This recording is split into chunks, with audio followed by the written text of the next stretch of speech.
یحکمان فی الحرث، جب وہ دونوں ایک کھیتی کے بارے میں فیصلہ کر رہے تھے.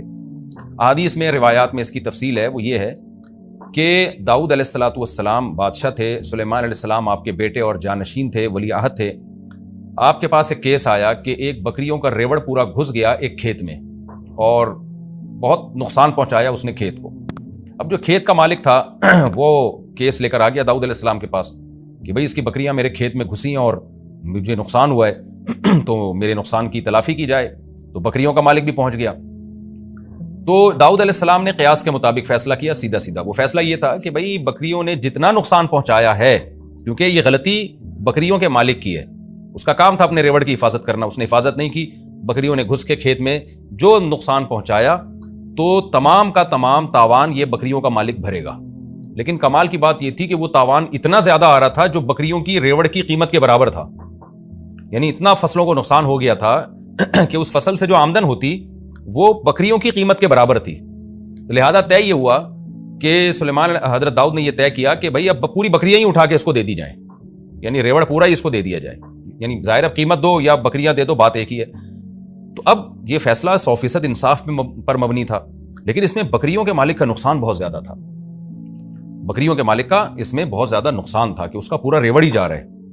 تو حضرت سلیمان علیہ السلام نے صلح کا راستہ اختیار کیا. انہوں نے فرمایا کہ نہیں، ہمارا مقصد یہ ہے کہ ہم جو کھیت کا مالک ہے اس کے نقصان کی تلافی بھی ہو. اصل مقصد تو یہ ہے، بکریوں کے مالک کو نقصان پہنچانا ہمارا مقصد نہیں ہے، بلکہ ہمارا بنیادی مقصد یہ ہے کہ جو کھیت میں جو نقصان ہوا ہے کسان کا یا زمیندار کا، وہ اس نقصان کی تلافی ہو جائے. کس طرح سے ہو، یہ تلافی کرے بکریوں کا مالک. تو اس کی تلافی کا آسان راستہ یہ ہے کہ یہ کھیت حوالے کیے جائے بکریوں کے مالک کو، کہ بکریوں کا جو مالک ہے نا وہ اس کھیت میں زراعت کرے گا اور کھیت کو اس حالت پہ لوٹائے گا جس حالت پہ نقصان سے پہلے تھا. اور اس دوران یہ تمام بکریاں یہ کھیت کے مالک کے پاس رہیں گی اور کھیت کا مالک ان بکریوں سے فائدہ اٹھائے گا، اس کا دودھ استعمال کرے گا اور ظاہر دودھ ہی استعمال ہو سکتا ہے. یعنی جب تک یہ کھیت اپنی پہلی حالت پہ بحال نہیں ہو جاتا اس وقت تک کھیت کا مالک جو گزارا کرے گا وہ بکریوں کے دودھ سے کرے گا. اس کو کہتے ہیں صلح. صلح کا مطلب ہوتا ہے کہ آپ قانون کے مطابق فیصلہ نہ کریں بلکہ دو فریقوں میں کمپرومائز کا راستہ اختیار کریں آپ. تو جو بھی جج ہو یا قاضی ہو، اچھا جج، اچھا قاضی، اچھا فیصلہ کرنے والا وہی ہوتا ہے کہ وہ دونوں فریقوں کو کسی ایسی درمیانی بات پر آمادہ کر لے جس میں دونوں کا نقصان نہ ہو. تو داؤد علیہ السلام کا فیصلہ بھی حق پر مبنی تھا، لیکن اس میں بکریوں کے مالک کا نقصان بہت ہو رہا تھا. تو اس لیے داؤد علیہ السلام نے کیا کیا، سلیمان علیہ السلام نے صلح کا راستہ اختیار کیا کہ بھئی ہمارا مقصد تو یہ ہے کہ کھیت کے مالک کا جو نقصان ہوا ہے اس کی تلافی ہو جائے. تو تلافی ڈالی جائے بکریوں کے مالک کے ذمہ. اس سے کہا جائے تم ہمیں ویسے ہی کھیت کر کے دو جیسا پہلے تھا، اس میں تمہاری محنت لگے گی، لیکن اس محنت کے بدلے میں تمہاری بکریاں محفوظ ہو جائیں گی. تمہاری جو کئی سالوں کی کمائی ہے کہ ساری بکریاں اٹھا کے ہم کسی کو دے دیں وہ بچ جائے گی. تو اس پہ کھیت کے مالک بھی اس پہ راضی ہو گیا کہ ٹھیک ہے بھائی، جب تک میں بکریوں سے فائدہ اٹھاتا ہوں مجھے میرا کھیت پرانی کنڈیشن میں کر کے دے دے. تو یہ اس کو کہتے ہیں صلح. فقہ میں کتاب الصلح پورا ایک باب ہے، ہدایہ جو فقہ کی مشہور کتاب ہے، اس میں طلبہ پڑھتے ہیں کتاب الصلح. آج کے دور میں اس کی ایک بہترین مثال ہے ہمارے سامنے. ہمارے پاس بہت دفعہ یہ سوال آتا ہے کہ والد صاحب نے زندگی میں گھر بنایا تھا، اس کے اوپر ایک والد صاحب نے پورشن بنا دیا. اب کیا ہوا کہ بڑے بیٹے نے یا منجلے بیٹے نے اس پورشن کے اوپر ایک اور مکان بنا دیا جس مکان کا وہ بیٹا مالک تھا. اب والد کے مرنے کے بعد مسئلہ یہ کھڑا ہوتا ہے کہ زمین اور نیچے کا پورشن اس کا تو مالک والد صاحب تھے اور جو اوپر والا پورشن ہے اس کا مالک تھا بڑا بیٹا. اب شریعت یہ کہتی ہے، قانون یہ کہتا ہے، مفتی جب فتویٰ دے گا تو یہ فتویٰ دے گا کہ بھائی اوپر والا پورشن جس بیٹے کا ہے، چونکہ وہ زمین کا مالک نہیں ہے، حتیٰ کہ مکان کی چھت کا بھی وہ مالک نہیں ہے جو نیچے والا مکان ہے، تو شرعی طور پر اس کی حیثیت یہ بنتی ہے کہ اوپر والے شخص نے نیچے والی زمین کو عاریتاً لیا ہوا ہے، یعنی استعمال کے لیے لیا ہوا ہے. بھائی میں آپ کو اپنی بائک دیتا ہوں استعمال کے لیے، میں آپ کو اپنی گاڑی دیتا ہوں استعمال کے لیے، تو جو اپنی کوئی بھی چیز استعمال کے لیے کسی کو دیتا ہے اسے ہر وقت حق ہوتا ہے کہ وہ اپنی چیز واپس لے لے، چاہے وہ 100 سال کے لیے بھی دے، لیکن عاریتاً دیا ہے نا تو حق ہے. میں آپ کو اپنی گاڑی دیتا ہوں استعمال کے لیے، بائک دیتا ہوں، میں کہتا ہوں جی میں نے آپ کو 20 سال کے لیے دی ہے، لیکن کل میرا دماغ گھوم جاتا ہے، میں کہتا ہوں جی واپس کرو، مجھے نہیں. یہ تو کیونکہ ایک تبرع ہے نا، احسان ہے، تو جب چاہیں آپ اپنی زمین واپس لے لیں، اپنی گاڑی واپس لے لیں. تو جیسے آپ کسی کو سواری کے لیے اپنی گاڑی دیتے ہیں تو عاریتاً آپ کسی کو اپنی زمین بھی دے سکتے ہیں کہ بھئی یہ میری زمین ہے، اس پہ چاہو اپنا گھر بنا لو.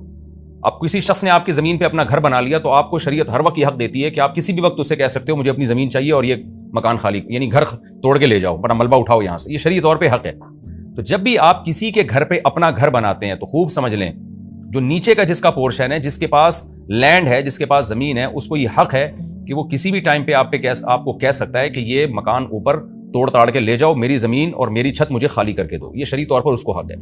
اب جب وراثت میں ہمارے پاس اس طرح کا مسئلہ آتا ہے تو ہم جواب لکھتے ہیں، وہ یہی اکثر مفتیان کرام جواب لکھتے ہیں کہ بھئی یہ جو اوپر والا جس نے پورشن بنایا ہے نا، اب نیچے والے وارثین اگر چاہتے ہیں کہ وہ یہ آرڈر دے دیں اوپر والے کو کہ بھئی ہماری چھت خالی کرو اور یہ تم نے جو بنایا تھا یہ توڑ کے واپس لے جاؤ، تو ان کو یہ حق ہے.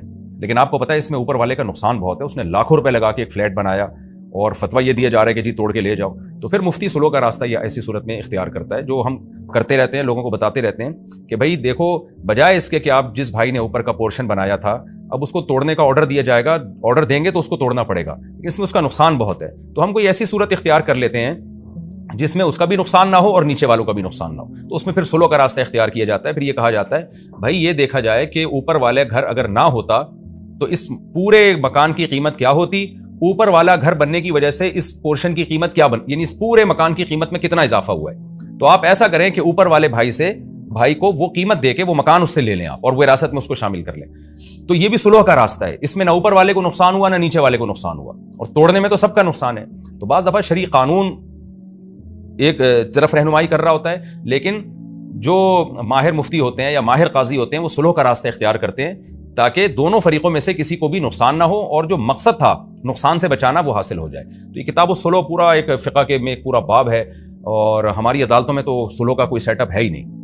میرے پاس ایک دفعہ کیس آیا، مجھے یاد ہے کہ 2 شخص کا جھگڑا تھا، لاکھوں روپے کا ان کا مسئلہ چل رہا تھا. تو مجھے پتا تھا کہ اس میں جب ایک کے حق میں فیصلہ کیا جائے گا تو دوسرے کو بہت شدید نقصان ہوگا اس میں. تو وہاں اکثر ہم بھی صلح کا راستہ اختیار کرتے ہیں کہ بھئی کچھ لو کی پالیسی اختیار کر کے اس پھڈے کو ختم کرو.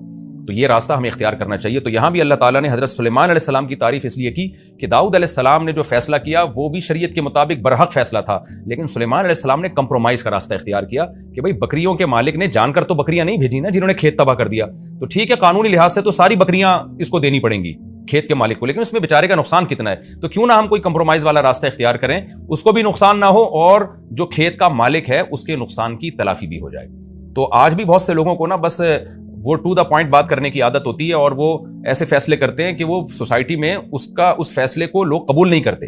تو جو حکمت پر مبنی لوگ ہوتے ہیں، جو حکیم ہوتے ہیں، حکمت والے ہوتے ہیں، وہ کوشش یہ کرتے ہیں کہ ایسا فیصلہ سنایا جائے جو دونوں کے لیے سوٹیبل ہو. تو قرآن نے یہی بتایا کہ وَدَاوُودَ وَسُلَیمان، اور داؤد اور سلیمان کا بھی تذکرہ کیجئے. اِذْ يَحْكُمَانِ فِي الْحَرْثِ، جب دونوں ایک کھیتی کے بارے میں فیصلہ کر رہے تھے. اِذْ نَفَشَتْ فِيهِ غَنَمُ الْقَوْمِ، جب قوم کی بکریاں اس میں، یعنی قوم سے مراد لوگوں کی بکریاں، کوئی خاص فرد تھا وہ مراد ہے، یعنی وہ ایک قوم ہی کا فرد تھا نا، وہ ان کی بکریوں کا ریوڑ اس میں گھس گیا. وَكُنَّا لِحُكْمِهِمْ شَاهِدِينَ، اور ہم سلیمان اور داؤد کے فیصلے کو دیکھ رہے تھے کون اس میں کیا فیصلہ کرتا ہے. فَفَهَّمْنَاهَا سُلَیمان، ہم نے سلیمان کو سکھا دیا، وہ سلیمان کے دل میں ہم نے ڈال دیا کہ اس طرح سے کرنا ہے. تو اللہ حضرت سلیمان کی تعریف اور یہ اس صلح کے راستے کی تعریف اللہ تعالیٰ اس لیے کر رہے ہیں تاکہ اس امت کی رہنمائی ہو کہ امت بھی ہمیشہ صلح کے راستے کو اختیار کرے، صرف فیصلے تھوپنے والا کام نہ کرے. وَكُلًّا آتَيْنَا حُكْمًا وَعِلْمًا، اللہ کہتے ہیں اب ایسا نہ ہو کہ تم داؤد کی تمہاری نظر میں ویلیو کم ہو جائے کہ داؤد علیہ السلام کو تو پتہ نہیں تھا، سلیمان کو پتہ چل گیا. اللہ کہتے ہیں نہ، ہم نے دونوں کو حکمت اور علم دیا تھا، داؤد کو بھی سلیمان کو بھی. لیکن بعض دفعہ ایسے ہوتا ہے کہ اسپیسیفک کسی خاص واقعے میں کسی کی توجہ چلی جاتی ہے، کسی کی نہیں جاتی. تو اللہ کہتے ہیں داؤد بھی حکمت والے اور علم والے تھے، سلیمان بھی حکمت والے اور علم والے، لیکن اس واقعے میں ہم نے سلیمان کو زیادہ سیدھے راستے